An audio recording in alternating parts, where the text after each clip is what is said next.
featuring the Great Southern Brevet, the biggest ride of my life. We're going to take a look at all my kit and the bags and how I structured what I took and why I took it and what worked and what didn't. So let's take a look.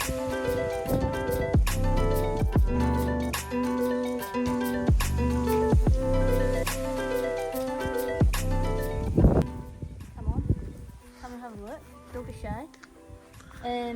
So this front bag was used for my food. I wanted an easy access food zone, so it was really all in there. I had everything I needed. It was a good load of storage. There's a lot. What do you got in there? Yeah. And then I also needed stuff like that I might need easily accessible. So I had my sun cream in there. I had Gaviscon in there because I get heartburn when I eat a lot of sugar. So I had that nearby. Also had some of this in there. This is the I don't even know how you say it. Syphilate plus. Anyway, a couple of bikepackers have used this to help restore their skin, which I needed some skin restored, I can tell you. So yep, we did that. One of the big hacks of my food was this. Peanut butter. I took this from the very beginning and I actually made peanut butter sandwiches. Why did you go smooth? Because I just needed it to not be crunchy. I didn't want to have to chew it. I just wanted it to have smooth. It's a bit controversial. Don't judge me.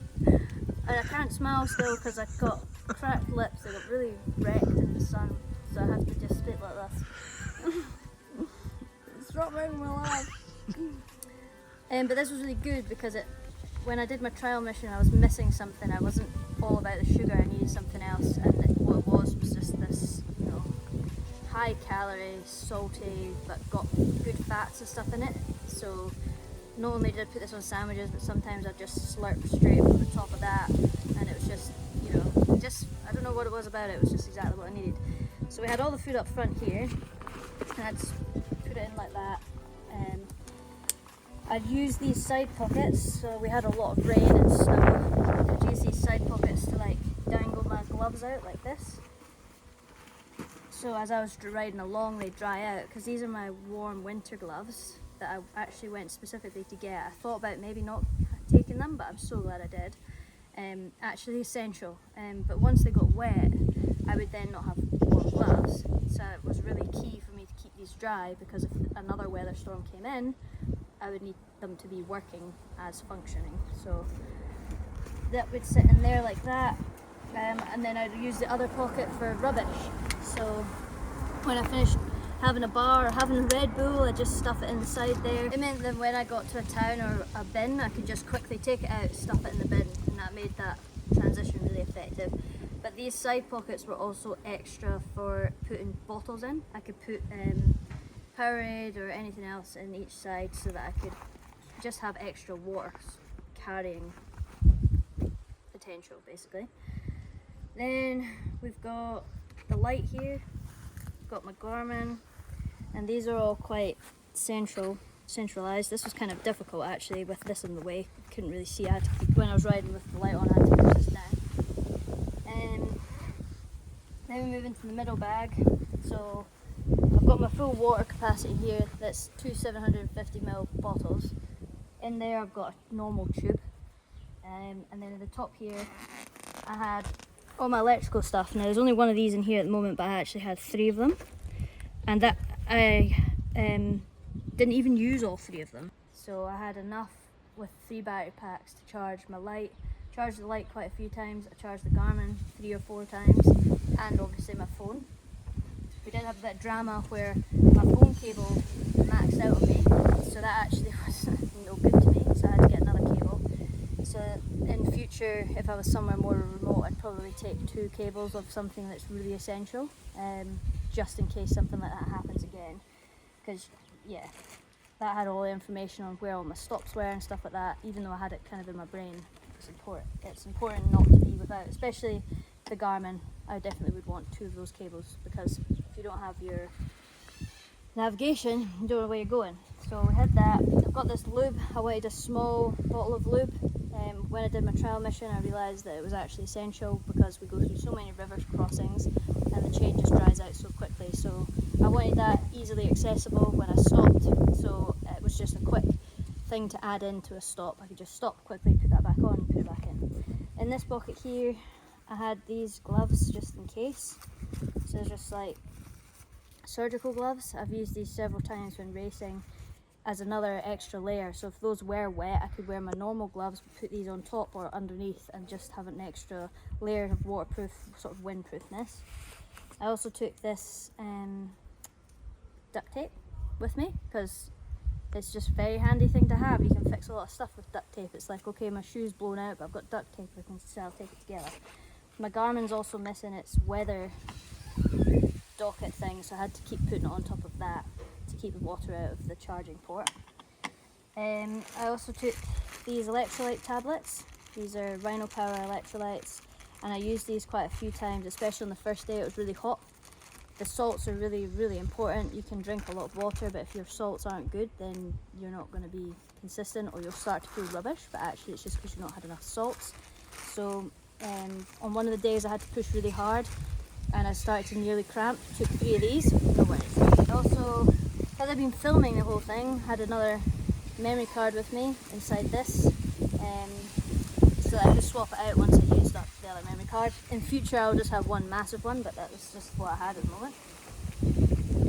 I should say all the battery packs were inside a Ziploc bag as well, because I was paranoid about things getting wet, so they were all inside one of those. Then also here I put in my little first aid kit. I didn't want this, I had a backpack with me as well, but I didn't want it in the backpack because I was like, if something happens and then I can't get the backpack off, we're in trouble. Inside this I had a couple of bandages. I had these foot warmer things in case it got real cold. A couple of the alcohol-free wipes, and these alcohol-free wipes just in case, and then an emergency blanket because I'm just also paranoid about getting cold, so if worst came to the worst then I had that. Also more Gaviscon in there, so that was using that. Then we moved to the rear of the bike, and this is where my whole sleep system and everything was. So I also was putting my jackets and stuff just in the front so they were easily accessible, but we'll get more of that. So I took this synthetic puffer jacket thing as like my warm layer. So I had that.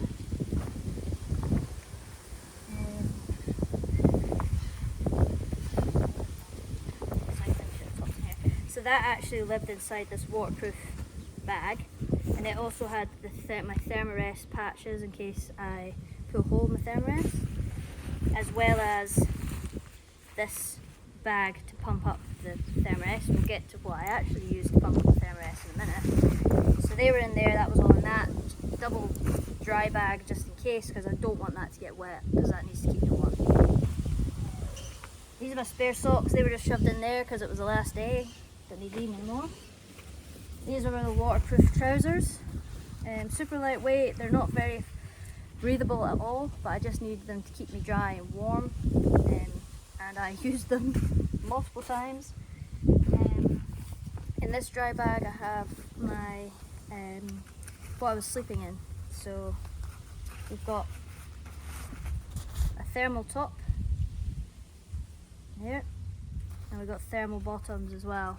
I'm a cold unit, and I was pretty paranoid about getting cold, so that's what I took, so I could take all my kit off from sweating in during the day, and then put these on and be dry.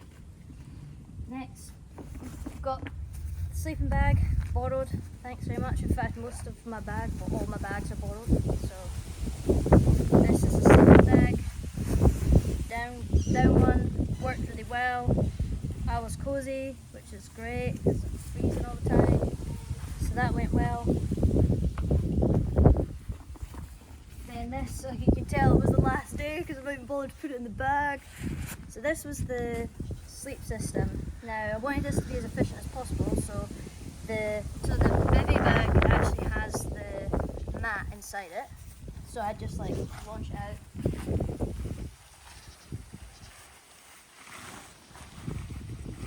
Then we get to the carrying bag.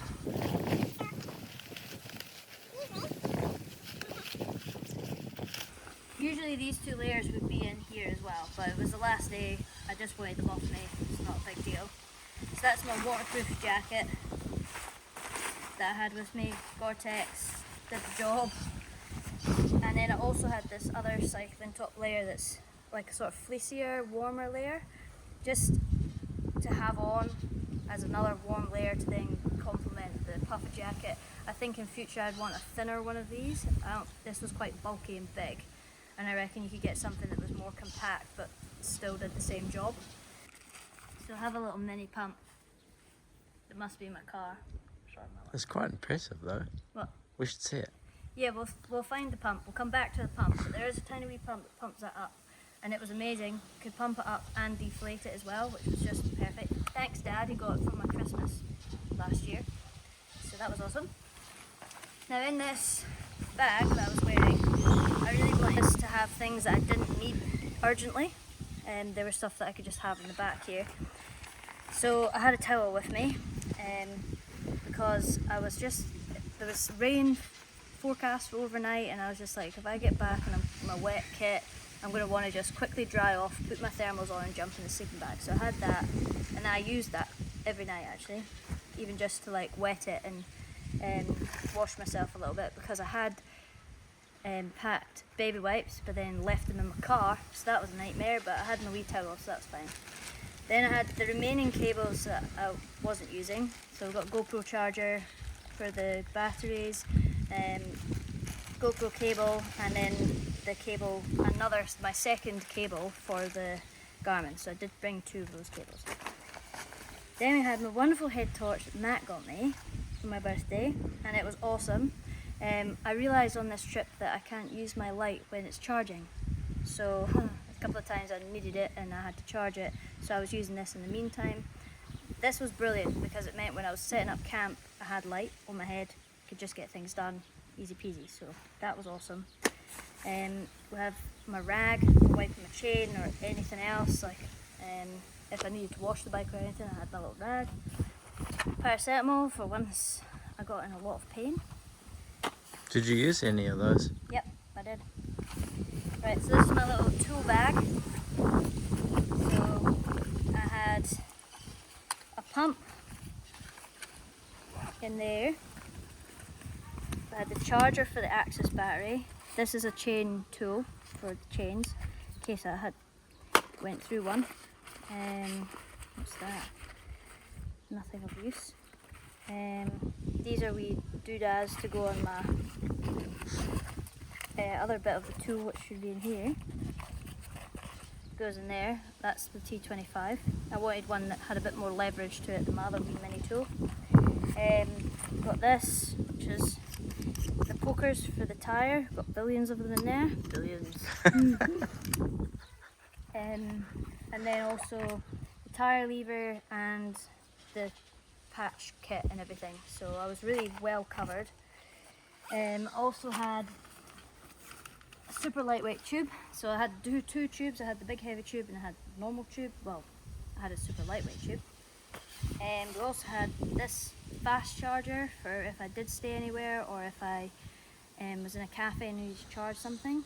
And this was just as backup because I had no idea how much charging I would need to do, whether I would stay anywhere, etc, etc. But knowing now how far I can get with 3 charging batteries over 5 days, I wouldn't take this the next time. I'd probably just run them. I probably would still take this, but maybe I'd take a small one. I just can't risk things, you know what I mean? I need stuff to be charged, so that gives you options. Then I had these packets of tuna in my backpack for the whole time. I didn't eat them, but this was really handy because I was really keen to be eating protein before I went to bed.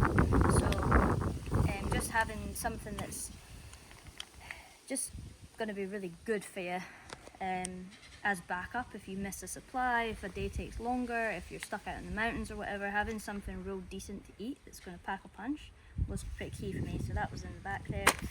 This is a wee light that the wee face fell off, which is really sad actually. That was attached to the front of the bag there, but it's fallen off. So that's sad because this is actually a great wee light. And then I had this spare light, just in case. Then in the side pockets here, I was using these. So I had my main front food bag, but I had these ones here, so when I was riding along I could easily get food out, because when it's bumpy and stuff like that, it's quite hard to get in and out the front thing. So if you've got food there, it's much easier to just snack like that. So I had like my bigger bars, sandwiches, like I was telling you about, peanut butter sandwiches. Then this side, got all the other bars and stuff as well. So I was also putting bars in front here. I'd have my phone in front here, actually my backup for my navigation. So all the routes that I had was on this as well as the Garmin, just in case. So overkill, but also backup, extra safety. We had the GoPro on this side. A lot of people were asking me because I'd take pictures and I'd have this hanging out. They're like, what on earth have you got there? Breathing apparatus? No, it's the GoPro, so I could just take it out, get a shot, do this. And then when I was descending, I would put it in my mouth, which was starting to become a problem because I couldn't open my mouth properly because my lips are so cooked. So no demo? No demo. Please? No, it's really painful. And then I had these. I brought these in case I wanted to listen to music. I used them one time and I couldn't handle it because I just actually was really in the zone when I was out there. And I was just in the moment, living, and the only time I used music was I had my phone playing it out loud in the front pocket here when I was going absolute ham on the last day trying to get home. So that's the only time I used music. I can't listen to anything else. And song of choice, what were we like going? dance music. I'd actually made a playlist before I went called Get Up GSB in case I woke up in the morning and was like, oh, I don't want to do it, you know, to really get me hyped up. I swear. So yeah, just plug that in. Now we'll look at the kit that I was wearing. I wore this long sleeve base layer, just a synthetic base layer. This one has worked for me time and time again. It's really tight, keeps me warm, but also wicks all the sweat, so it was really effective. I wanted a long sleeve one for sun protection because the sun here is absolutely brutal. There's a hole in the ozone layer and it just burns you.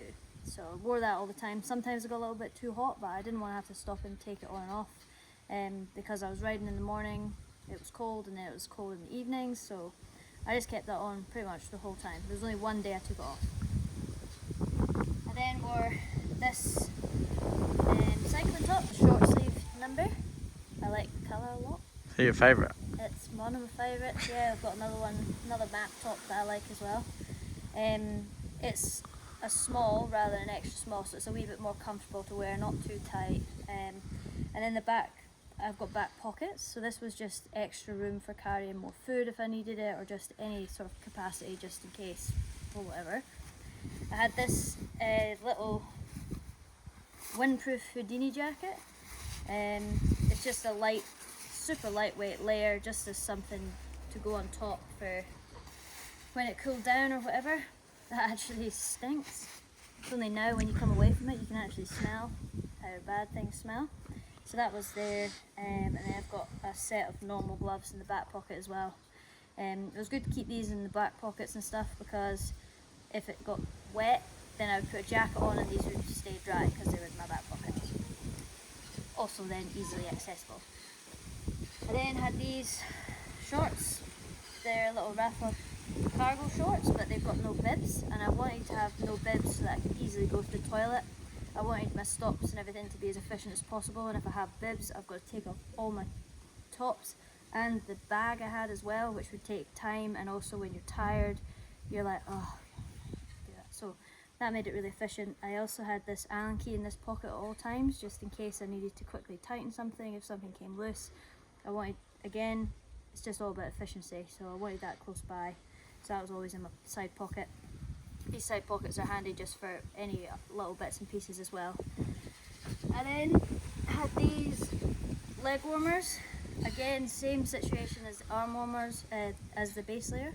I just wanted a layer over my skin for sun protection, but also I know my knees are dodgy, and when you're riding through the wind chill starts to give me problems with my knees just because my muscles and tendons and everything get cold and they tighten up and then they don't move properly, so then I'm more likely to get knee problems. So I literally wore these all the time. I took them off for a 1-2 hour stint, and then the wind chill was no good, so I just left them on the whole time. Then we had another set of those socks. I will have this 2 sets of the same pair because they're my favourite. They're a merino blend. They're chapeau socks, and I just really like them. Can wear them day in, day out. Happy days. Then we had my shoes. Now these are just my enduro shoes. They're big clobber things, but they're what work for me. They're comfortable. They're wide enough. I've got really wide feet, so having a shoe that's wide enough for me is important. For comfort, it's just what I know. I didn't really do any prep for this race, so having a shoe that works for me is important. But what you will find out in the event video that I will be making, I get a knee problem, and this was my solution. It's newspaper that Is it the Southern Times? yeah, I think it's the Southern Times or News. And I folded it up because I'm supposed to actually wear an insole on my shoe, and I didn't wear it, and I should have because of the volume. That's going to bring out any issues just because it's mass volume. So I put that in, and what it did was when my foot was in there, moved it from being flat like this to then just being slightly raised up on the inside, which then straightens my leg out because of the shape of my bones, and that sorted it pretty much. The damage was kind of done by that point, but once it got moved into that position that it was happier in, the pain was better. Not gone, but better. So that's that. Helmet, obviously. Whoa. Put the shoes on. Oh, can't laugh when I'm split with it. Then just my helmet. Now, I use this mountain bike helmet because I wanted the peak, and I wanted to make sure that I had, again, just that sun coverage, because you could just dip your head and get a bit of coverage there. So that was that. I also had some sunglasses. They're somewhere else, but you all know what sunglasses look like, so that was all good. So we found the pump. Again, all things were in a little plastic bag so they didn't get wet. Now I was also carrying access batteries. So I had three of these batteries just in case. I actually went through, this was the third one I used. So 3 batteries because we were changing gears so much. So this is the pump. Teeny tiny, absolutely awesome. My dad got it for me for my Christmas. It's got a little inflate and deflate. So you just plonk it on there like that. It's got a little rechargeable battery in there, which is mint. And then you just do this. So when I was going to bed, I would get this out, and before I did anything else, I'd get this out, and then I'd just turn this on. And then I could leave that to do its thing. I could get my sleeping bag out, I could start getting changed. By the time I was done all that, this thing was pumped up. Did it.